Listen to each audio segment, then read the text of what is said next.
Oh, Toyota Supra fans that like them a little bit deformed, by the way. So that's what muscle machines are all about. They're slightly deformed diecasts of regular, real cars. And they're celebrating their 25th anniversary here in 2025. Granted, this video might be in 2026. It will be, actually. So we have the Mark IV, the fourth generation, between 1995 and 1997. Those came out apparently, and there's a Chinese domestic market one. So you do have, that cardboard, that plastic. I guess you gotta have it for retail sales.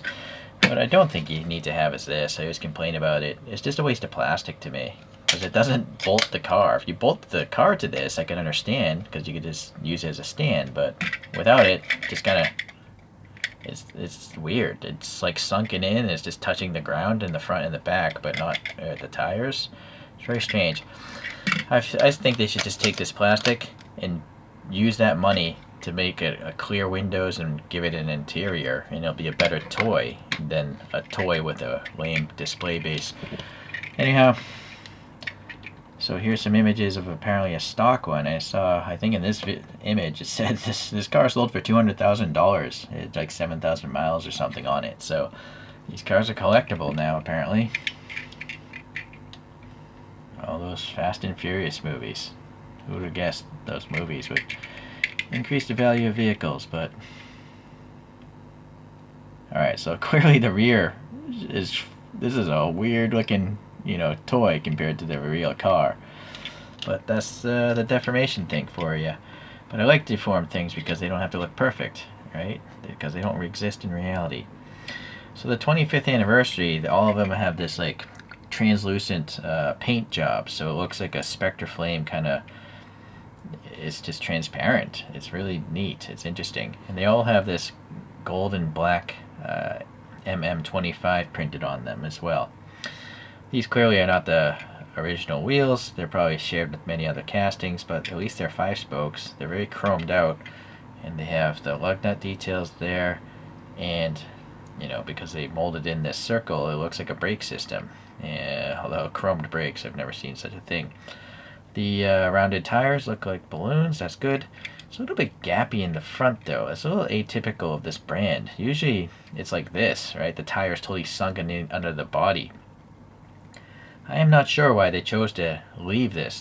They could have made the fender opening a lot smaller and just sunken the front wheel in like the other ones.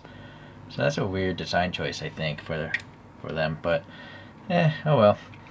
Yeah, okay, we have a big door handle sticking out there.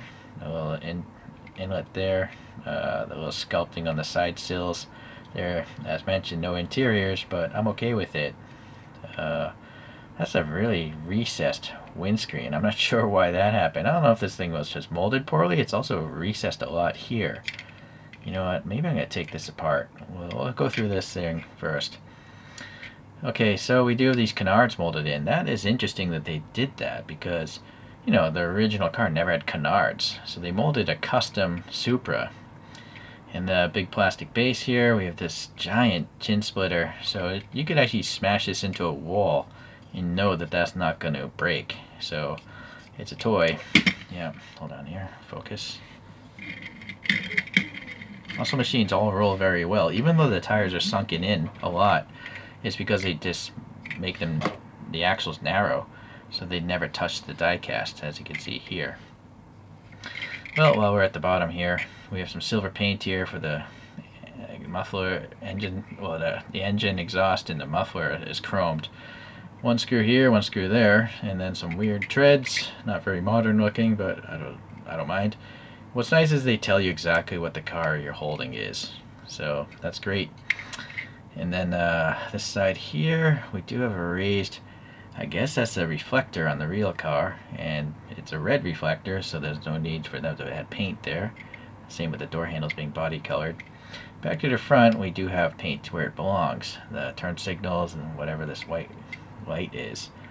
The black here, I think that's the same plastic as this chin spoiler. And it's nice they have silver here for this intercooler. The Toyota badge looks very nice. It's not just one color, I think. I think it's black. Maybe it is one color. Never mind. At that angle, it looked like it was silver and black. It's just a silver thing. Oh wow, this is nice. I was just reviewing a different one and complaining that they don't have the Hot Wheels graphics, but this one does, right? It's like, it's pixelated. This, you know what? I wonder if this is a decal. I'm hoping it's not, but it's not just a big swatch of silver paint, right? They have gray, black. It's a graphic.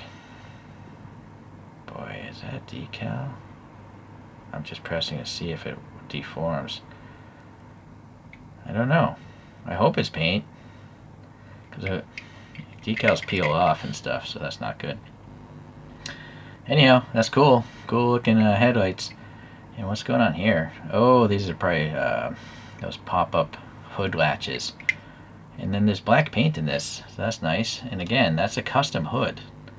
So you know they're going to probably come out with the Fast and Furious version, which I am looking forward to getting. An orange version of this. And it'd be even cooler if they print on the graphics from that Fast and Furious car. So maybe that's what they're doing, knowing they're going to be able to sell a Fast and Furious thing out of this. Okay, alright, that all looks fine. The panel gaps seem okay. This double-decker wing, it's interesting they actually have the air passing through here, and they painted the top one black. Technically it's 3 surfaces, right? 1, 2, 1, 2, 3, so that's a lot of downforce. And then again, the taillights are not just silver, or like silver and red. They actually have the graphic, like pixelation. It's kind of like the Hot Wheels premiums, I suppose. I'm not really bothered by the pixelation because you really can't see it to the naked eye unless you go looking for it. It's just that I'm magnified right now, so it's very easy to see right now. My hand is not this big in real life, unless you're looking at this on a really small phone, which I am. Okay, so that badge looks good, and that's it. There's nothing saying Supra. That's really tall. Okay, so yeah, nice can here. It's recessed. You can add some black Sharpie or paint in there easily enough. Alright, let me back out here. And let's open this thing up.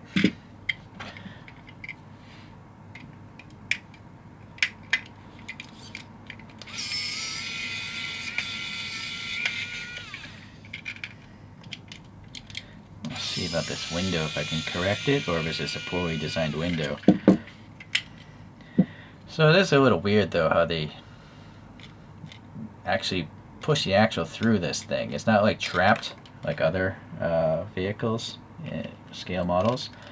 So if for some reason you want to repaint that intercooler, but I'm not aware of an intercooler that isn't made of aluminum, so I see no reason to ever paint that. Alright, okay. Now see, there's one press fitting here. I don't think I can push that up any further. So I can't get it to be flush. No, that's just the way it is. It's interesting that they weren't able to make the windows taller to fit flush with the diecast. I feel like they could have done it. I'm pretty sure they did on other ones. You see this gap here? There's an air gap. That's also a problem. So maybe that's the issue. Maybe this window just didn't come out of the mold properly. It didn't cool off. You see, there's a big air gap. That's what's messing this up. Or is there extra flash here? What the heck is this all about? Why?